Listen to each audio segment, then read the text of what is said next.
제가 조그마한 병변을 하나 놓치면 그것이 나중에 암이 될는지, 특별한 일이 없으면 5년 뒤에 하시게 될 텐데 그 5년 동안 이 환자가 무사할는지 저로서는 알 수가 없습니다. 그러니까 이 환자는 5년 동안에 향후에 일어날 문제를 저한테 맡기고 지금 저를 믿고 하는 검사인데 제가 어떻게 그 순간에 검사를 허투루 할 수 있겠습니까? 그래서 저는 제 가족 또는 제가 검사를 받는다라고 생각을 하고 모든 검사를 하기 때문에 저에게 검사를 받으러 왔을 때 동일하게 저는 최선을 다할 겁니다.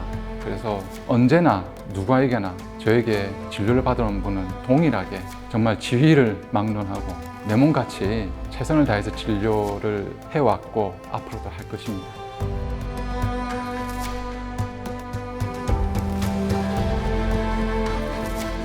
안녕하십니까. 저는 서울 패밀리병원 내과 의사로 일하고 있는 하경호입니다.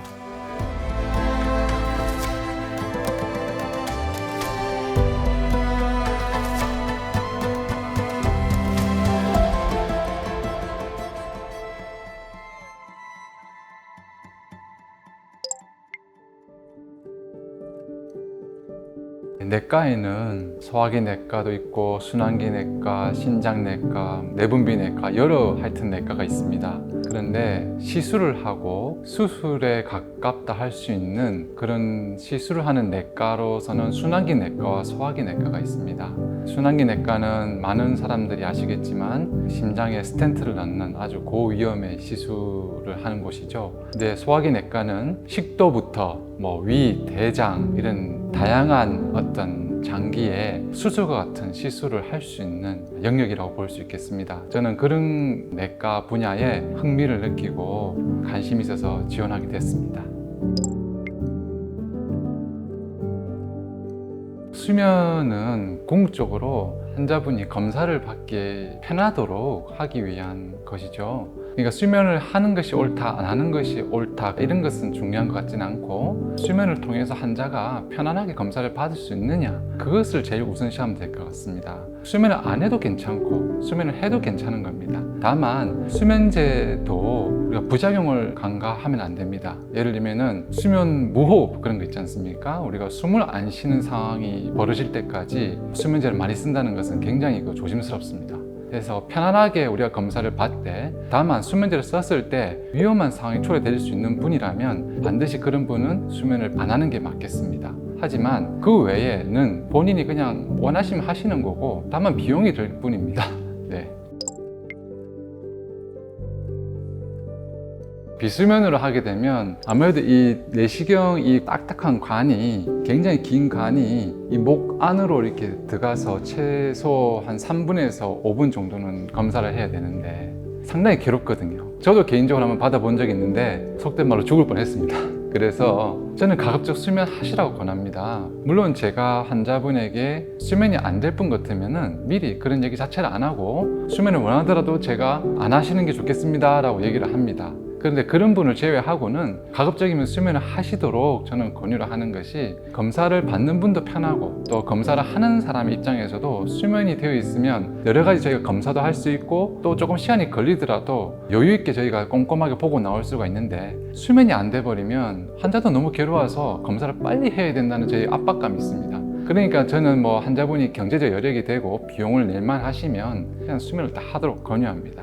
그러면 수면을 안 해야 되는 분들이 있겠죠. 그런 분들은 예를 들면 수면이 되었을 때 숨을 잘 안 쉴 수 있는 폐 질환이 있거나 또는 현재 감기를 앓고 있거나 수면 무호흡증을 있어 왔던 분이거나 또는 저희가 쓰고자 하는 수면 약제에 알레르기 반응을 일으킬 수 있는 분 같은 경우에는 저희가 사전에 하지 않도록 미리 얘기를 합니다.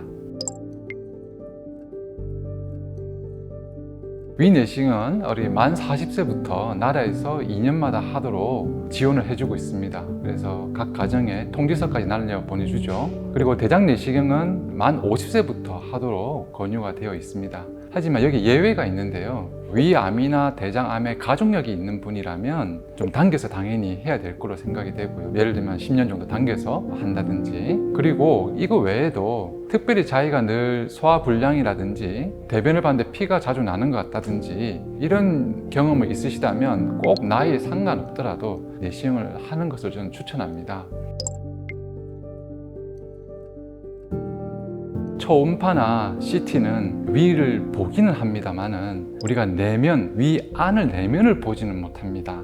옛날에 우리가 위 조영수라는 검사를 많이들 해왔는데요. 어떤 시약을 먹고 엑스레이 같은 촬영을 하는 겁니다. 그런 것도 다 마찬가지인데 우리가 촬영을 할 때 내시경을 빼고 조영술, CT, 초음파 이런 것은 한마디로 그림자 영상을 본다고 생각하시면 되겠습니다. 근데 우리가 요즘은 스마트폰으로 보시면 아시겠지만 굉장히 화질이 좋지 않습니까? 그런 것이 바로 내시경과 같은 거예요. 내시경도 핸드폰에 쓰는 좋은 렌즈를 가지고 우리가 위 안을 꼼꼼하게 볼 수가 있습니다. 요즘은 워낙 렌즈의 기술이 좋아가지고 정말 세포까지 관찰되는 경우가 있습니다. 그만큼 이제 우리가 정확하게 봐야지 조기에 위암도 발견하고 대장암도 발견하고 하는 거지, 그림자 영상을 가지고 그 안에 세밀하게 병변을 발견할 수가 없고 당연히 안에서 피가 나는 것도 알 수가 없고 뭐 헐어 있는 것도 내시경만큼 당연히 알 수가 없습니다. 위내시경부터 말씀을 드리면 대부분의 사람은 위내시경을 받을 수 있습니다. 하지만 예를 들면은 90세 넘어가는 분 우리가 위내시경은 선뜻하기 어렵거든요. 왜냐하면 그런 분들은 심장지라든지 폐질환이라든지 이런 숨 쉬는 데 문제가 있는 분들이 있습니다. 그런 분들을 내시경 할 때는 상당히 좀 겁이 나죠. 반드시 해야 되는 경우에는 어쩔 수 없이 위험을 감수하고 하지만 뭐 예를 들면 우리가 건강검진 목적으로 90세 분을 권한다든지 그렇게 하진 않을 것 같습니다. 그리고 수면을 했다 하면은 수면 무호흡에 걸리는 분들이 있습니다. 그런 분들은 상당히 좀 주의가 좀 필요할 것 같고, 한마디로 고령의 환자, 수면 무호흡 환자 이런 분들은 내시경을 할 때 수면제를 안 쓸 수는 있겠지만 또 안 쓰면 안 쓰는 대로 환자가 너무 고통스럽기 때문에 자기는 무조건 수면을 해야 된다고 또 주장하는 분들이 또 그런 경우가 있습니다. 그럴 때는 참 저희도 난감하죠. 수면을 안 하기도 그렇고 하기도 그렇고. 그런데 아까 말씀하신 대장 내시경에서 꼭 이게 못하는 경우가 있지는 않는 것 같습니다. 대장 내시경 같은 경우에는 취질이 심해도 굳이 하는데 무리는 없을 것 같습니다.